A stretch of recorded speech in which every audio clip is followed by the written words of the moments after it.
Welcome to another .5 session of Philly by Night. Philly by Night, as you folks may or may not remember, is a 5th edition Vampire the Masquerade game set right here in the city of brotherly love. Before we dive on in, there are a couple of things that I want to remind you of. Vampire the Masquerade is a game that deals with dark and disturbing themes, a lot of personal horror. If at any point in time you feel uncomfortable with the session, we do have our stoplight emojis. We can also use hand signals on camera. Thumbs up is good to go. Everything's fine. Thumbs down is I need to stop immediately. We have our fist. Hey, slow it down. Maybe pivot away from that topic. And we have the open palm, which is I'm fine. I'm doing great. Wonderful. Fantastic. My character is going through it.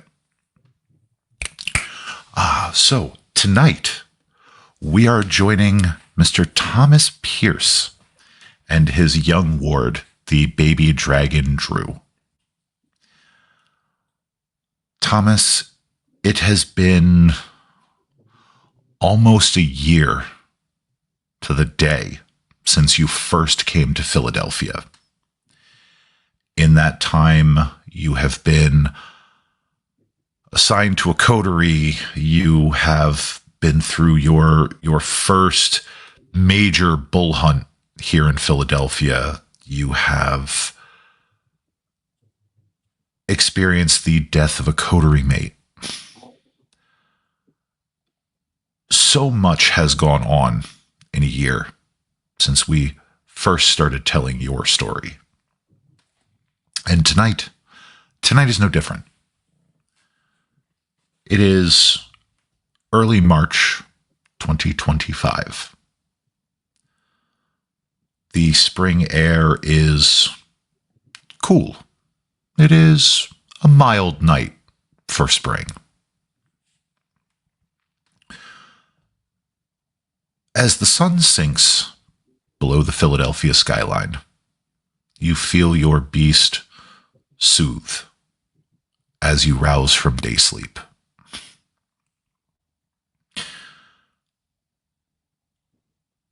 Thomas, how are you feeling after this last year in the city?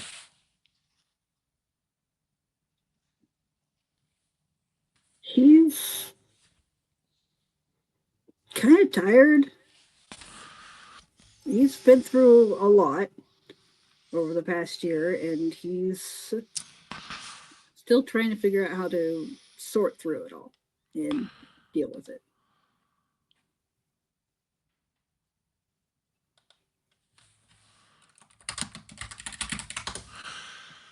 So, you would be aware that almost a month ago, there were Super Bowl festivities here in the city. It seems like everybody was out in the streets. It was chaos, almost pandemonium, at least from the kind end of things. From the kindred end of things, you've heard some rumors of a sun bomb that was discovered here in the city.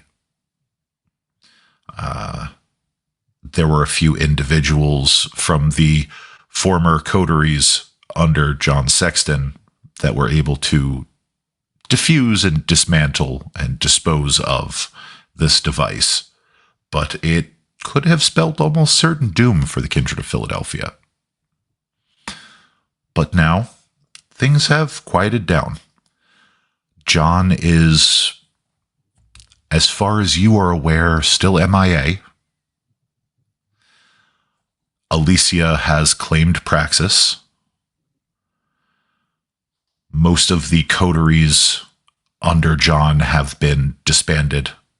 The fledglings have, all but one of the fledglings have left the city. You do happen to know, because of Ventru, that Percy is still kicking around here in the city. You've seen her at a few of the board meetings. But you do know that there are some new Ventrue players that have moved into the city. They've been keeping quiet so far, for the most part. But, well, your time in Chicago has reminded you that the Ventrue are never quiet. They're simply biding their time. And as you rouse from day sleep, you do not experience any increase in hunger. You can hear Drew, likewise, from one of the other rooms in the Haven, rousing from day sleep. And with that, I shall turn things over to you so that you can start your night.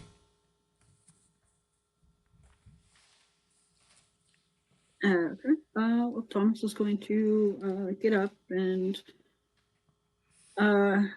do his nightly prayers to Miss Ross, and from there, get ready and dressed for the night. And then probably go check on Drew and see how she is doing. Before you go to check on Drew, as you are completing your prayers to Mithras, you feel that warm hand on your shoulder. That comforting, almost paternal presence. And does Thomas have any mirrors in his bedroom? He probably has one. Okay.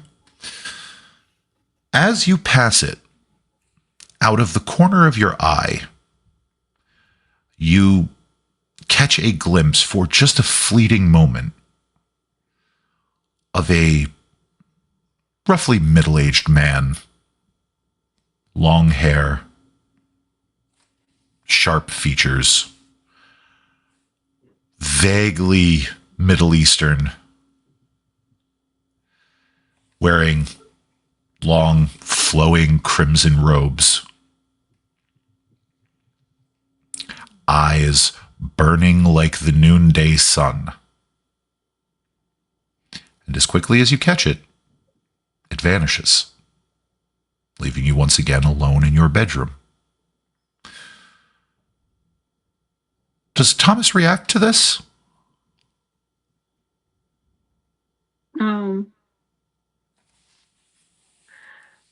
Thomas is he's not going to say anything, but he's going to feel like a gratitude in him. Okay.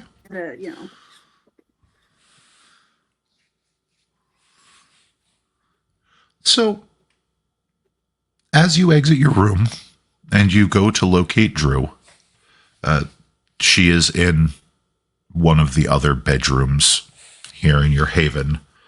You have gotten a bit of an upgrade here in the city because you are off of house arrest and you have done the city a service.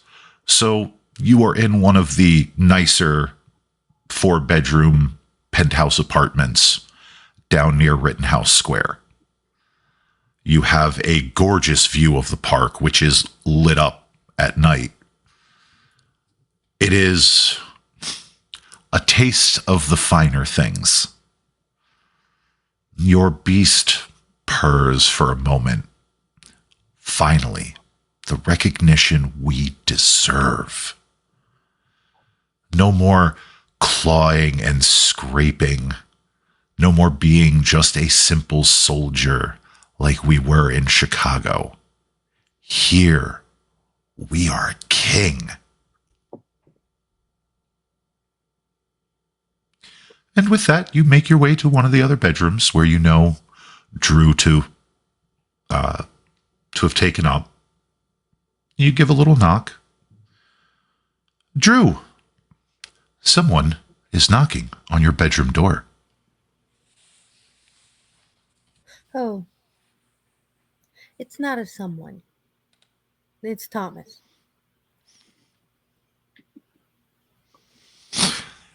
It is, in fact, Thomas. So Drew is gonna, bop over and answer the door.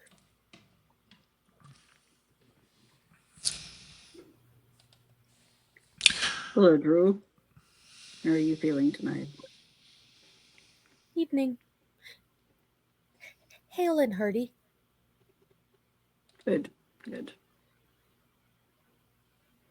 You are feeling as well? Yes, feeling quite well, actually. Good.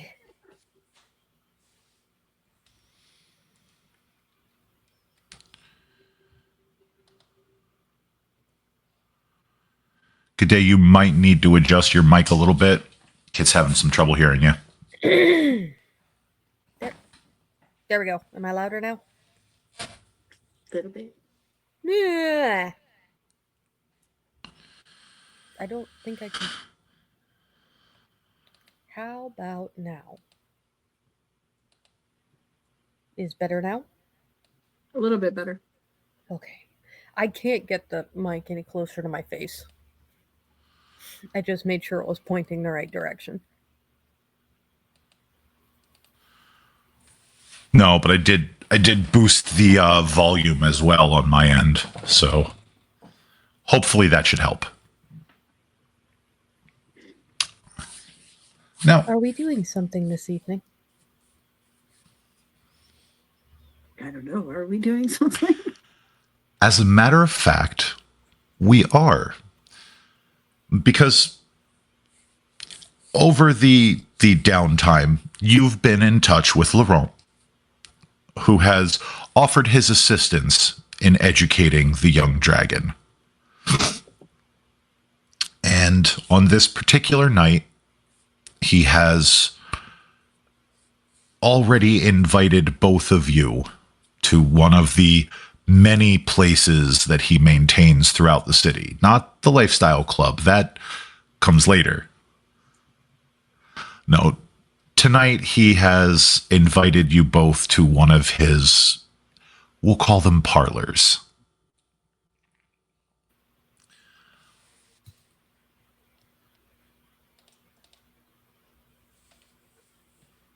And let's see, I have an address for that in just a moment.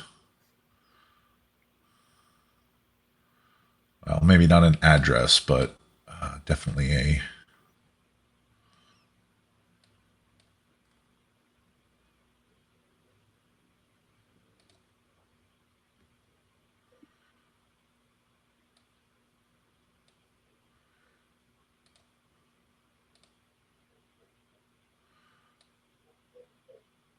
So you would be aware of one of the row homes that he maintains at the corner of Green and North 7th Street near Franklin Music Hall, because of course he would stay close to the arts. Mm-hmm. As you're discussing this with Drew, you get a text message.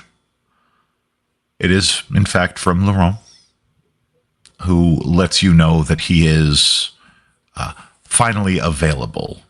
He just had to freshen up a little bit.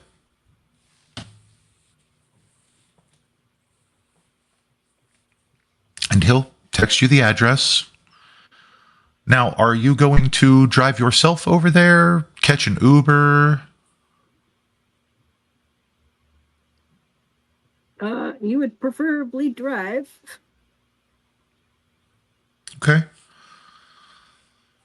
As you two head down to the garage of the building you're in, you would see sitting in its parking space the gloriously restored baby. There has been no expense spared As you climb into the driver's seat, there is a small note taped to the steering wheel. When you read it, it is a simple, try not to get this one firebombed, R.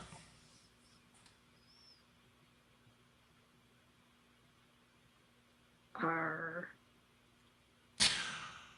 You would be aware that this is the signature of one Rowan Everly. Okay. It would seem that he has spent some time making sure that baby has been restored to your exacting specifications. Okay. She's even got that new car smell. But it is every inch the car you remember. So, go ahead and give me either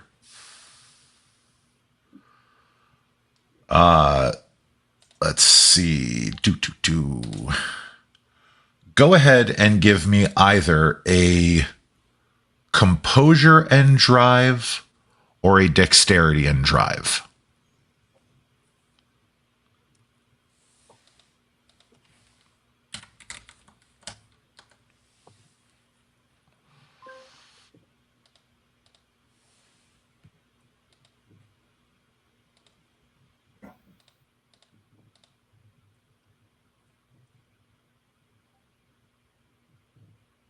Three successes. Not bad. Traffic is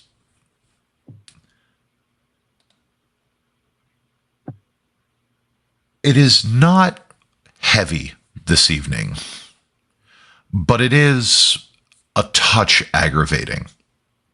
Though, you've been driving in Philadelphia for almost a year now, so you've gotten used to how the traffic ebbs and flows. And you were able to make it over. To Laurent's place with minimal hassle. And as you're driving through the city, baby purrs. It's good to be back. As you park and you head inside the designated unit, the first thing that both of you would notice is that it is sparsely furnished. It would be understandable if you had mistaken this for any old bachelor pad. There's a chair, a television, but there's not really... This place was not built for entertaining.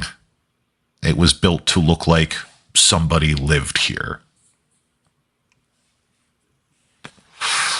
And from the back, because someone has heightened senses, from the back, you hear the clicking of heeled shoes on linoleum. And Laurent emerges, wiping his hands. He gives you both a smile. Oh, Drew? Thomas? How are we this evening? Good evening, Laurent. Rather well. I want you to go ahead and give me a wits and awareness, please.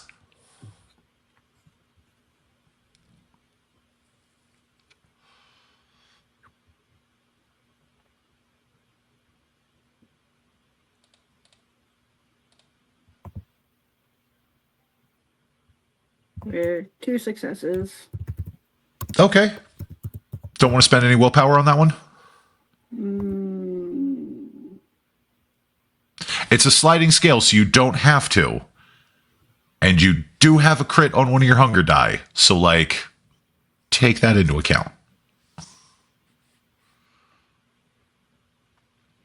You could accidentally get a little too silly and goof yourself into a messy crit. So if you want to keep it Yeah. where it is, that's fine. No, it's Okay. fine. Getting a little bit too silly. So a lot of the finer detail will be lost, but you'll get the basic idea. Laurent stands before you in a pair of pleaser heels. One of those long, flowing, fur-trimmed widow's robes. And a bodysuit with a male corset over top. I was just finishing up with a patient.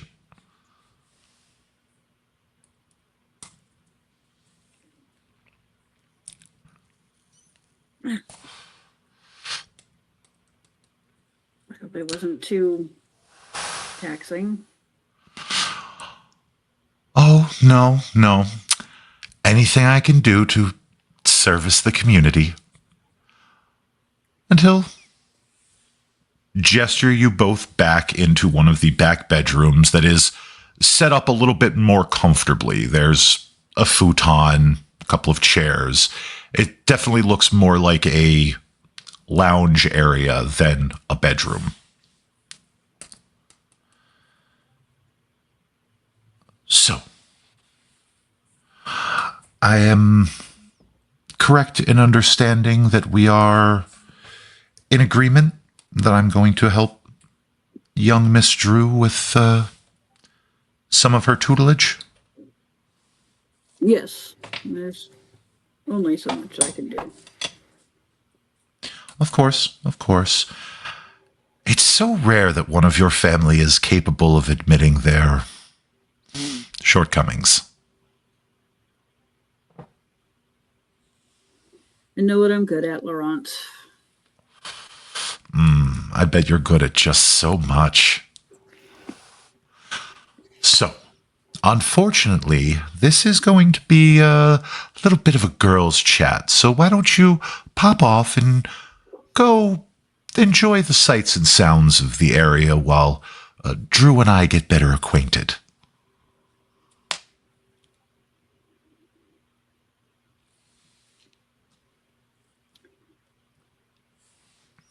All right.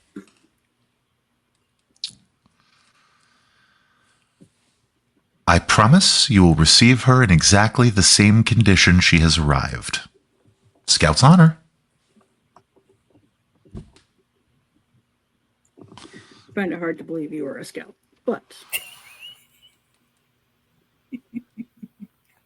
You can roll an insight check if you like. at most maybe a Girl Scout. But be that as it may, Drew, see what you can learn some things.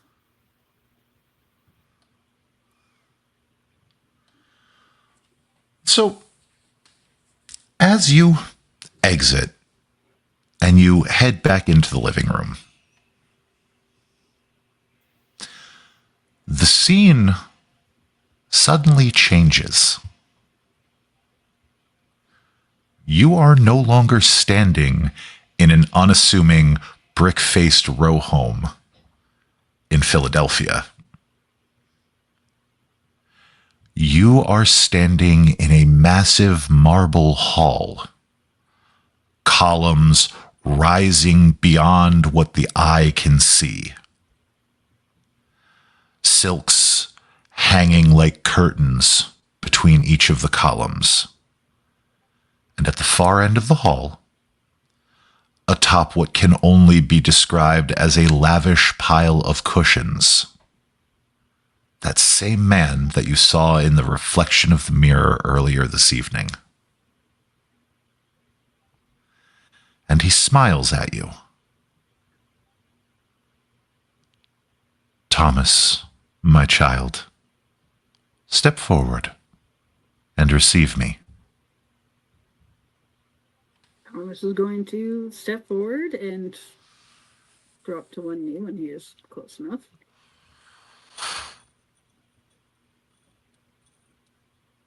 Your work, Thomas, has pleased me greatly.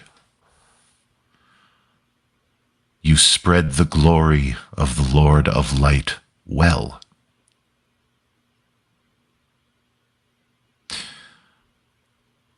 I have come to you with a message. Your potter is still with us after a fashion. But there are snakes in the garden.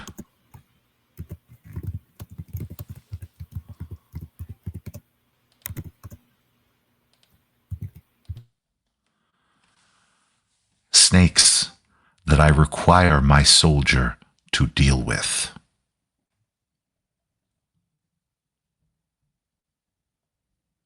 Do you understand? Yes, of course. Good. Good.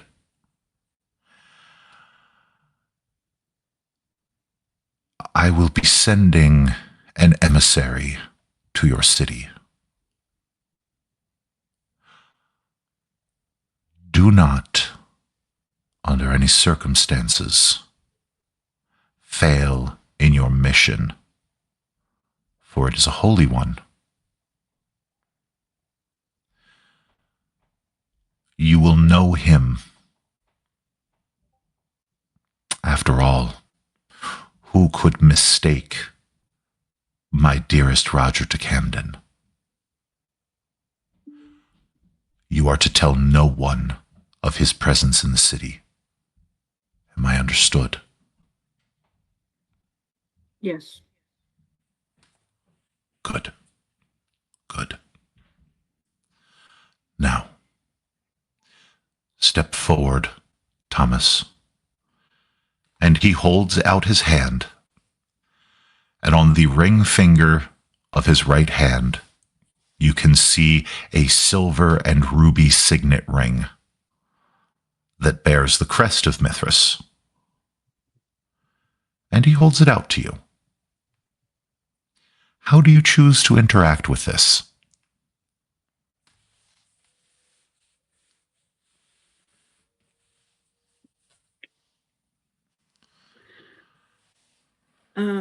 Thomas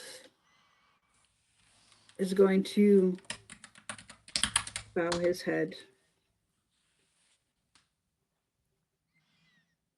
and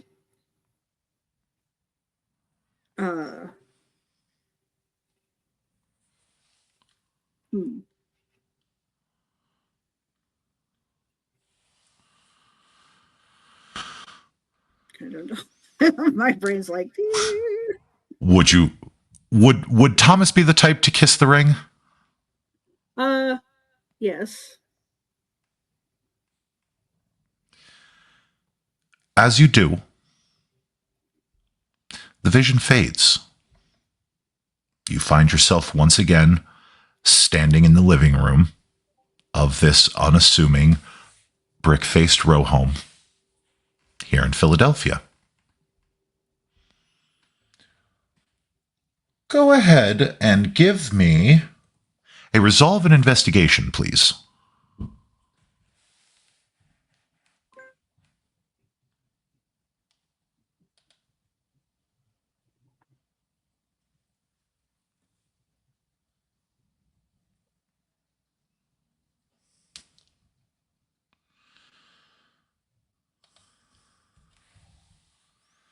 Two.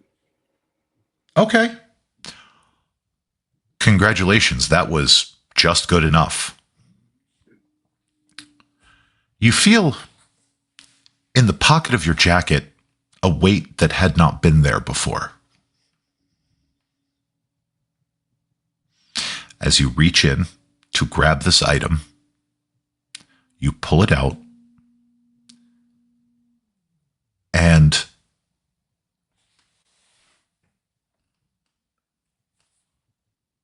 in your hand is that same silver and ruby signet ring that bears the crest of Mithras.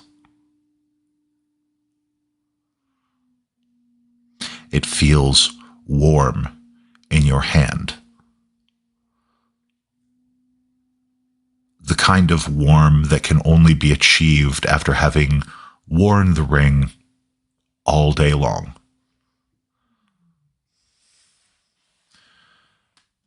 Do you choose to wear the ring, or do you choose to put the ring back into your pocket? Hmm.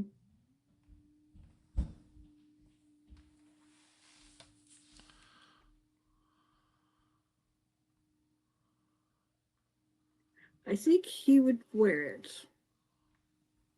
Okay.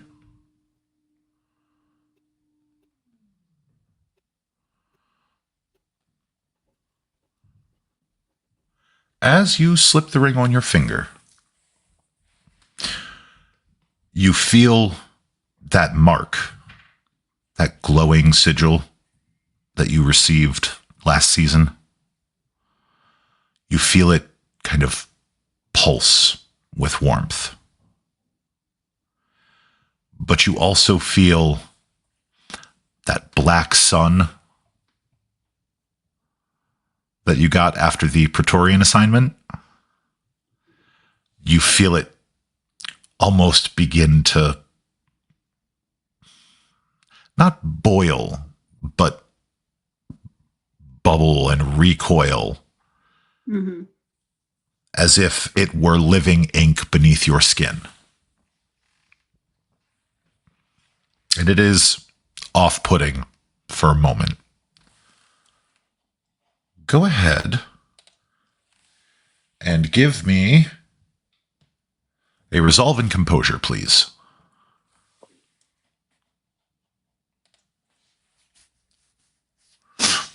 You may blood surge if you like.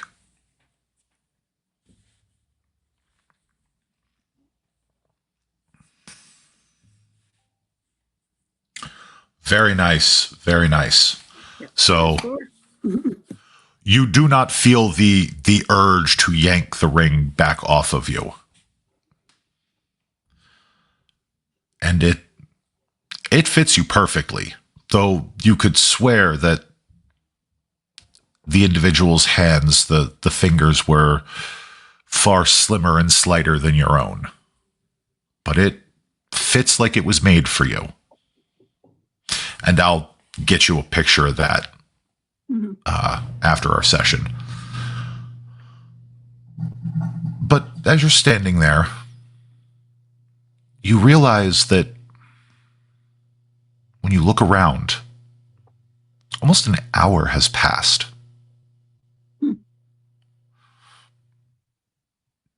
It could only have been a few minutes that you were with who you assumed to be Mithras.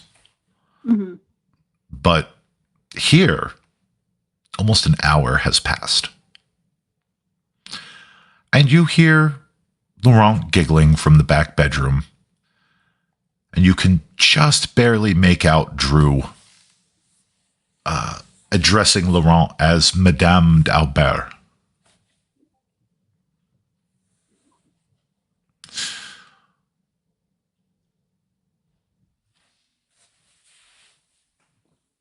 Now, here is the question. Mithras told you not to tell anyone. But you have pledged fealty to the prince's sexton. And a prince coming from out of town would be quite the stir. Are you going to keep this under your hat? Or are you going to inform Alicia?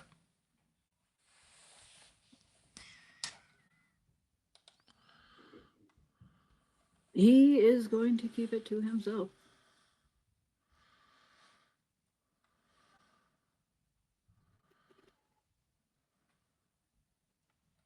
Okay. Okay. So, what is Thomas going to do now? Is he going to leave Laurent and Drew to their doings and maybe perhaps go take in the night? Or is he going to go pop his head in and check in on the two? So figures since they seem to be doing okay, he's going to pop out for some fresh air. As you pop out for fresh air and you take in the night,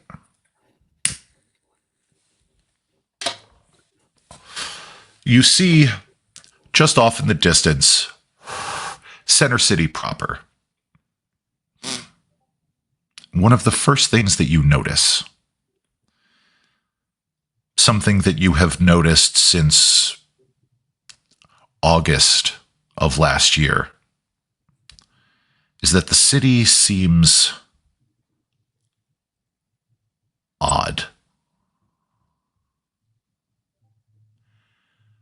Like it is decaying. Like it is twisted. Like it is as though you are seeing Philadelphia through a mirror darkly. And you can feel it in the air. It is as if the city is both slumbering and dying at the same time. How does this make Thomas feel?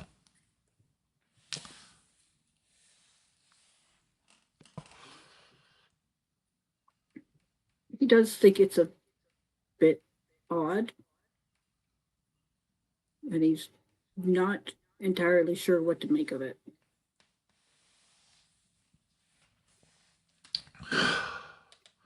And you would know that this has been going on since about the same time that John disappeared.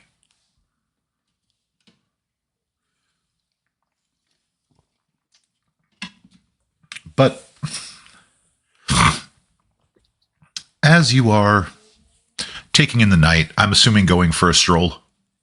Mm-hmm. As you are going for a stroll, you find yourself in front of a rather familiar building. It is an old apothecary shop turned florist, which now sits empty. The windows have been papered over. The door is bolted shut. It does look like someone might be renovating the inside, but you can't quite tell from where you're standing.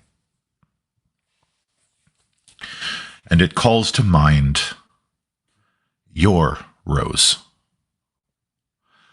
who was summarily banished from the city for, well, poor behavior. And is Thomas going to reflect on that at all? Yeah, Thomas is going to stop. And he's going to light a cigarette. And he's just going to stand there and stare at the building. And remember all of the time that he had there with Catherine.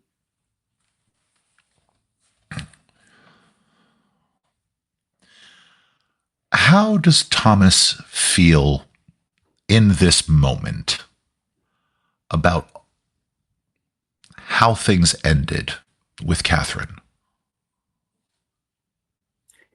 He feels sad.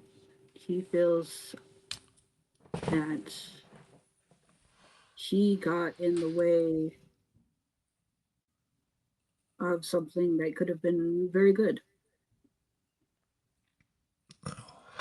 So he feel like he wasted time when he shouldn't have. It's understandable to feel that in these moments. After all, no one is guaranteed anything in this life. Not the mortals, not the kindred.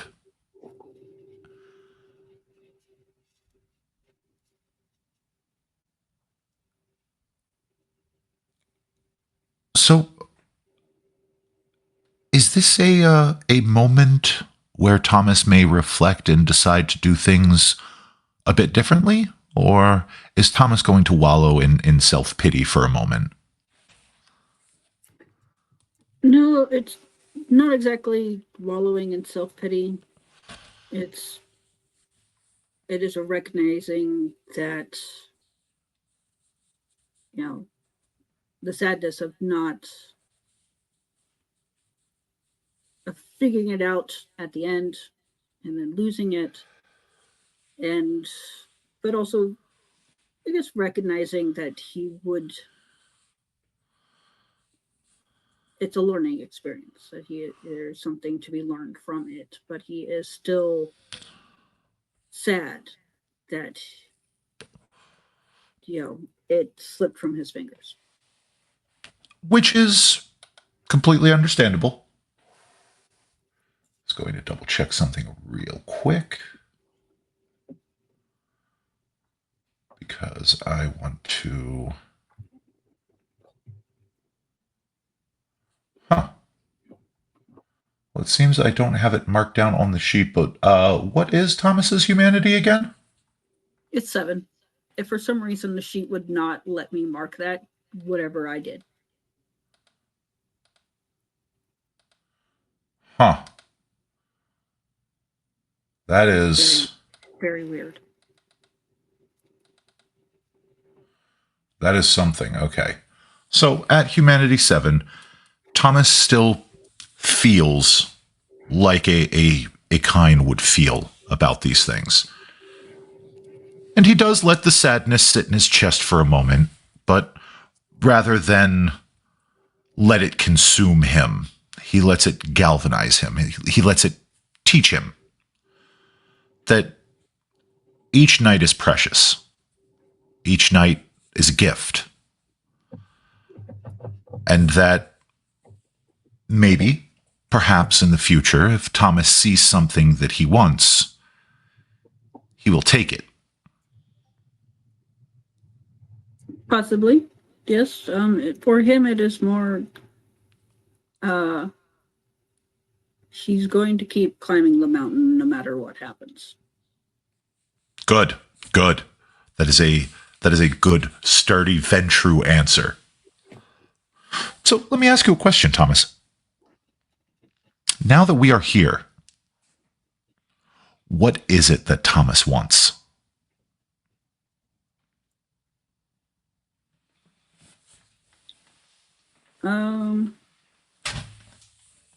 Thomas wants to find his footing. He wants to be able to raise through, to be a good kindred.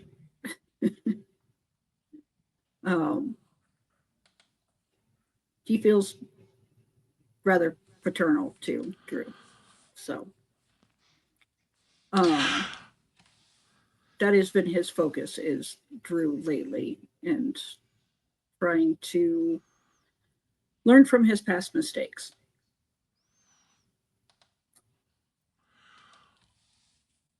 Understandable. Understandable. And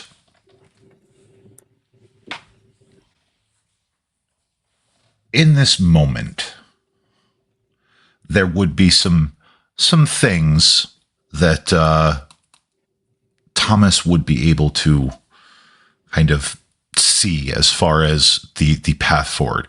He is a queester. He is moving up in the world.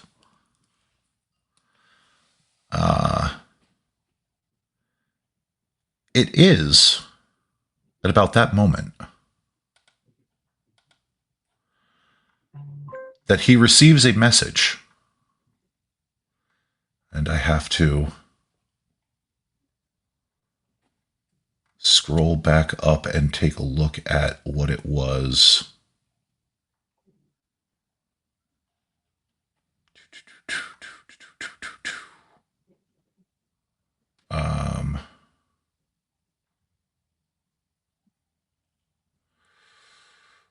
Oh, golly, golly, gosh.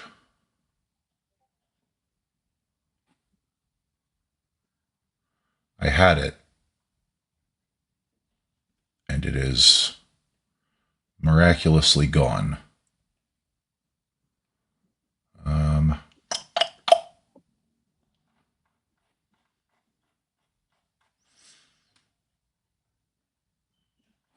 It is likely in my notes somewhere. But anyway.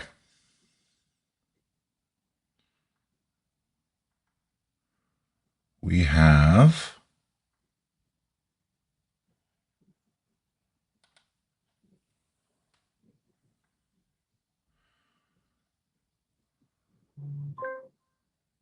yes.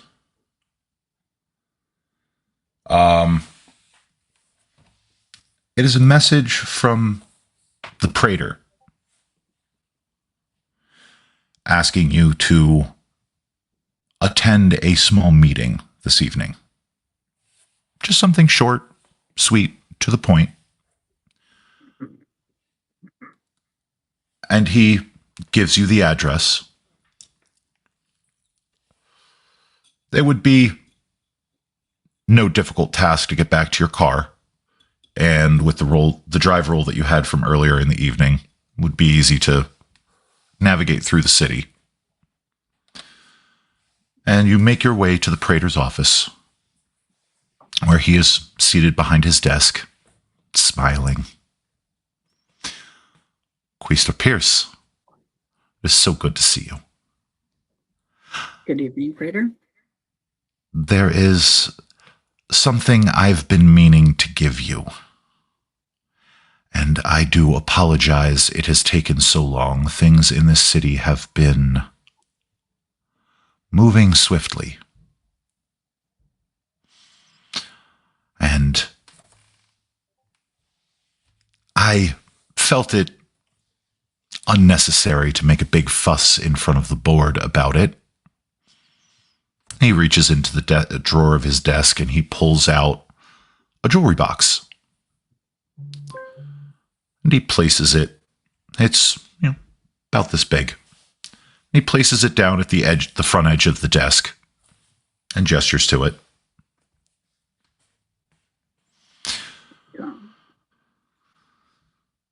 Inside is what looks to be a silver sword with 2 gems in it. Now, what is your politics score? Your politics score is 0. Yeah. Let me see real quick. We've got...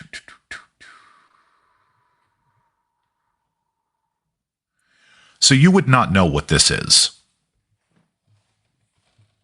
And I'm assuming that you're looking at it like, oh, cool, jewelry. What's it do? You would see that there are 4 slots in this silver sword. One of them has a gem in it. The other 3 are empty.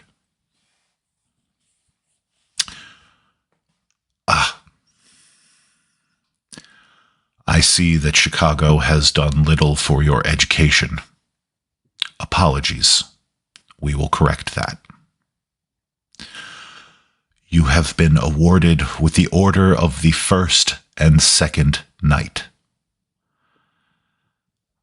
That is N-I-G-H-T, not K-N-I-G-H-T.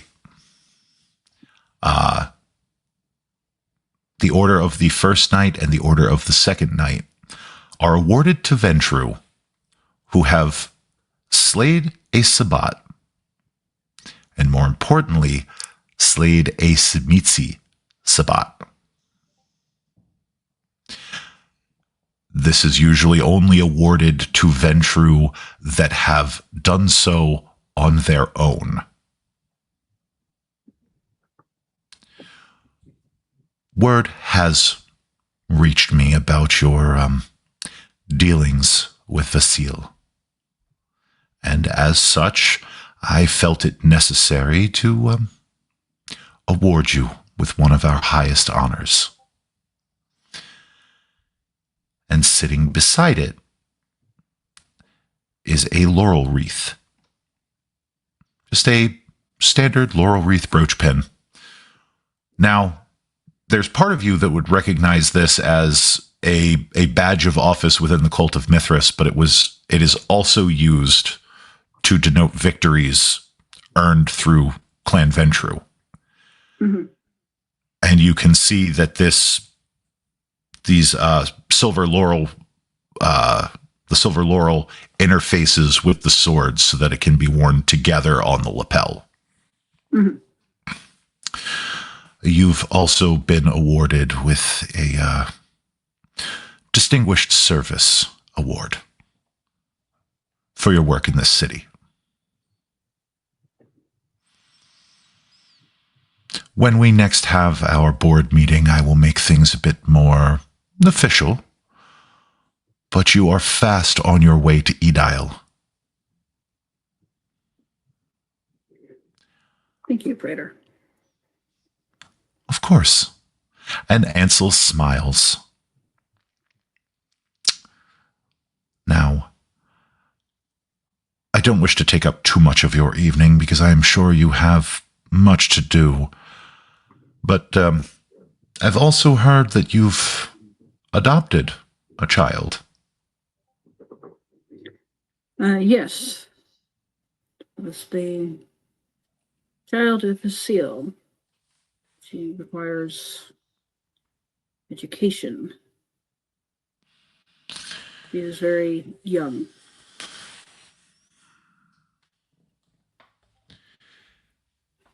It is highly unusual to adopt outside of one's clan. After all, there was quite a stir when our former prince adopted the Putanesca child. I trust that you will do all you can to bring honor to your clan.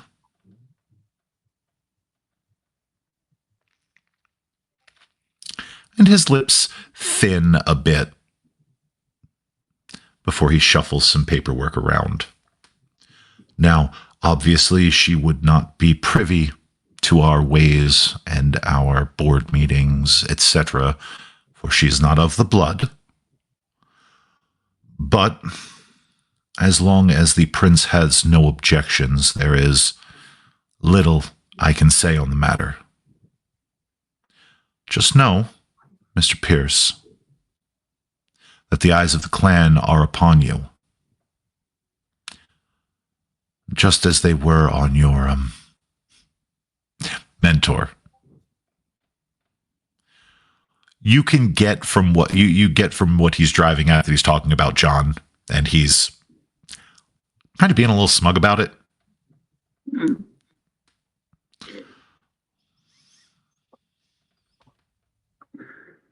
Eyes are always on the Ventru. This is true. This is true. We will be having some out-of-town guests. Ediles from further up north. You'll have a chance to meet them at the next board meeting, which I will be sending out the invitations for in short order. And he'll look back down at the paperwork on his desk and look up at you. Do you have anything else for me, Quaestor? I do not. Very well, then.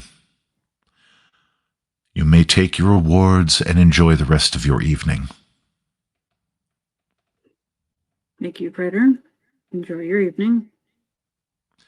And he gives a soft bow of his head and lets you go on about your night.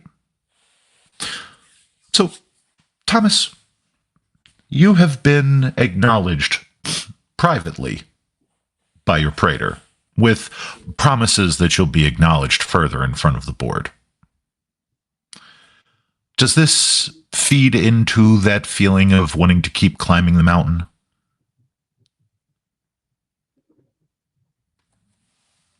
Yeah.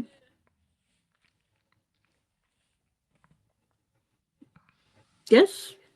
Like, it feels part of that, but the other part of the climbing the mountain is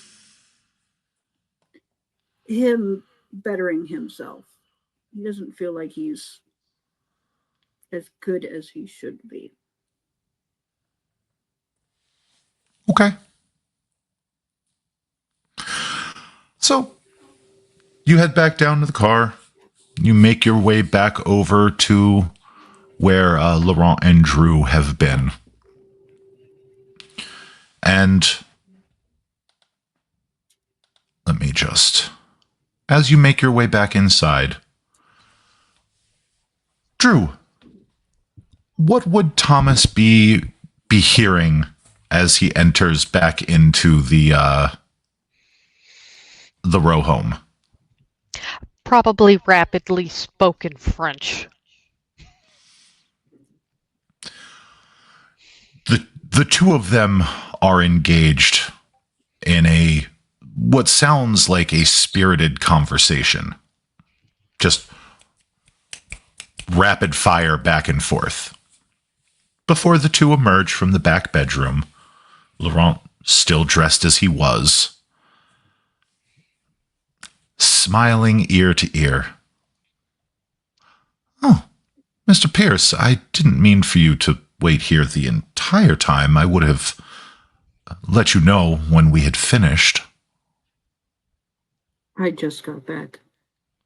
"Oh, splendid. Then your timing is impeccable. I have had the most wonderful evening with young Drew. Her French, c'est magnifique."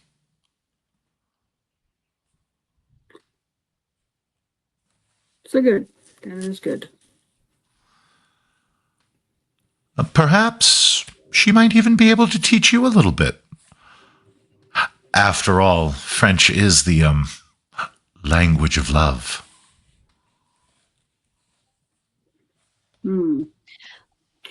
Also, This is what they- cursing in French is good. Yes, she has quite the mastery of the tongue.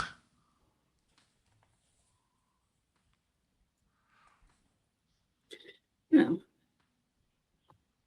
did you learn anything new tonight, Drew? Apparently, the wall of dolls is creepy. Well, creepy is such a strong word, off-putting to the uninitiated. Get used to it.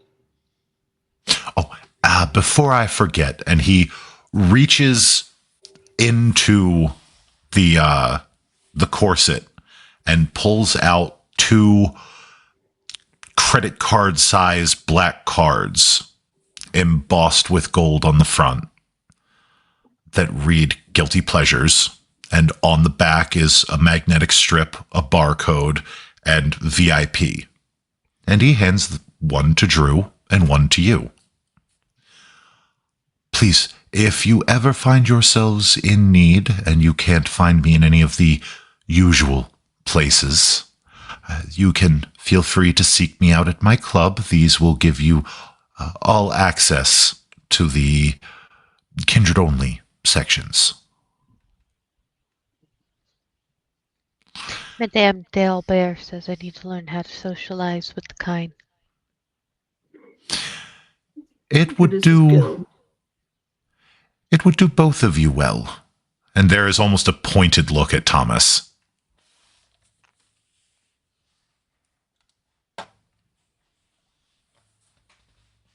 I socialize just fine. Yes, and Marie Antoinette gave the ultimate head.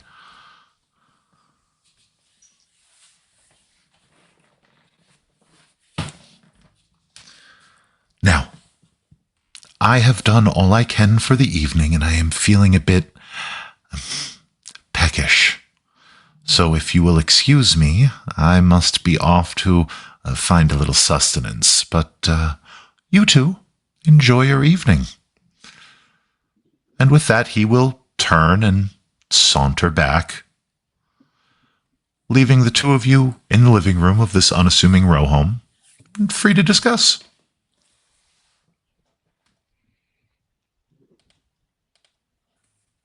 So, well, I'm glad you had an enjoyable night. That ring is new. Did you go shopping? It was a gift. Oh,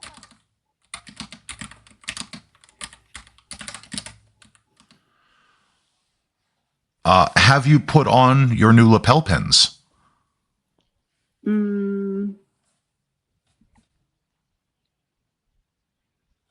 Yeah, probably. Those are also new. Gifts? Yes.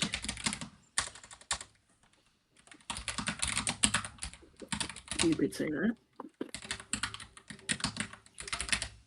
From the family. You're very perceptive.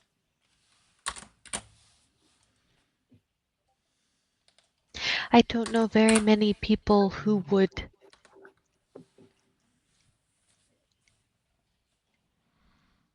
give you gifts otherwise. You're not wrong there.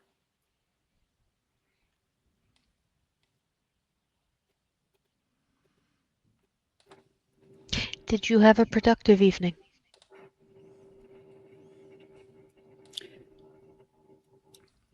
I would say so. It was rather productive. Good. Good. Is there anything else you would like to do tonight? Anything you would like to see?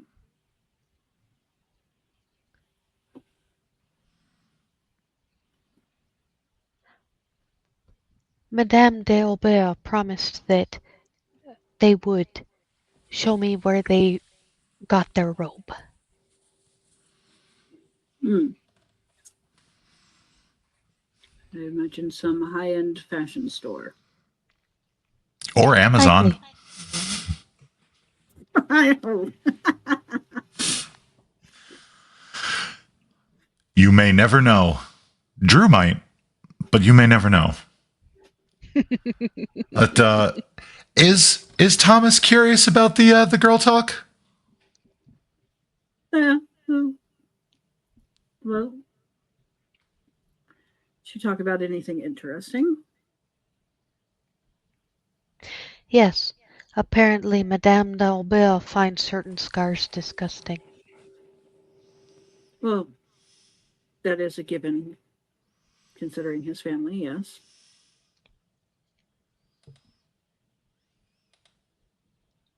Otherwise, the Madame insists that lessons be kept private.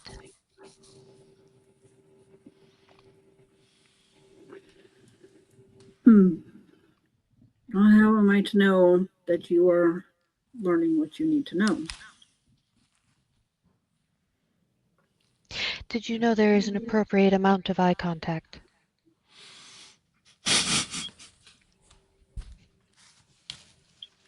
Yes, And if one does not occasionally look away, it makes individuals uncomfortable. it does.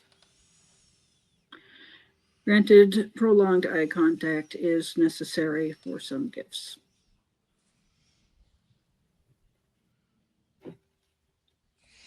But not all the time. It is apparently unnerving. Yes. Blinking on occasion does help sell that you are not dead. Yes, that does help. But as the two of you chit chat about the night, you make your way out back into Baby. And I think this is an appropriate spot to call it for tonight. But I will get a quick check-in. Thomas, how are you feeling with everything that has happened this evening? The highs, the lows, the outfits.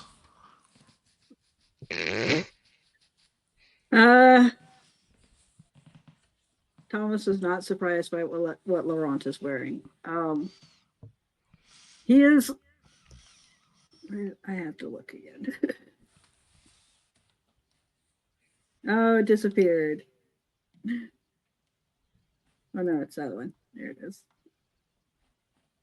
He does not entirely approve of Drew's dress, but he is allowing her to express herself in her learning. And he figures Laurent had something to do with that. Oh, it's almost certain that that was a gift from Laurent. Yes, It no, he doesn't entirely approve of her outfit. it does scream that certain brand of sleaze that is all Laurent's. Yes. Before they left, he probably would have taken off his coat and put it over her shoulders.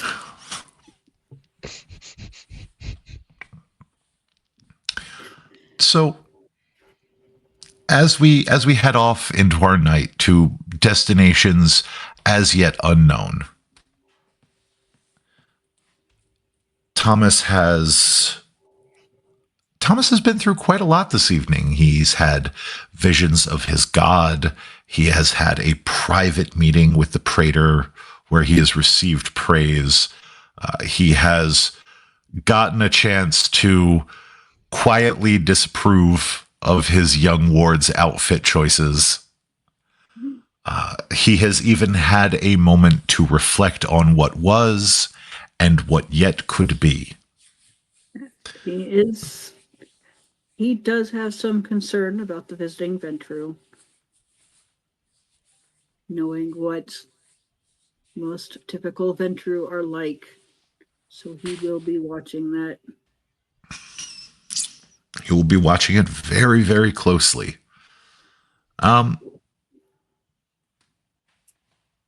So here is where we are going to close out our session, and we are going to take a moment to introduce ourselves. We are going to start with our player, Mr. Pierce. Who are you and where can we find you? I'm Kit. You can find me on TikTok at Kitsune Charms, for as long as that's still around. So, and hopefully I will be making more Thomas videos soon, and should be fun. Excellent. And on to our creepy baby dragon, Drew. Hello, I'm G'day, Ghede, but said like how Aussies say hello. And you can find me anywhere I want to be found with G'day Effects. On TikTok and on Discord, it is GHEDE_effects. On the tube of you and where the sky is blue, you can find me at G'day Effects all smushed together. And lastly, but not leastly, I am lead storyteller here for Philly by Night. I am ST Einar. You can find me at Einar_TTRPG, with the exception of Blue Sky, where you can find me at InStars Orbit. Thank you all so much for coming out. Have a wonderful evening. Keep your eyes peeled for session 1 of the new guard coming soon. And remember, just because we play monsters does not mean we cannot be the light in somebody's world. Have a great night and stay safe. Bye-bye.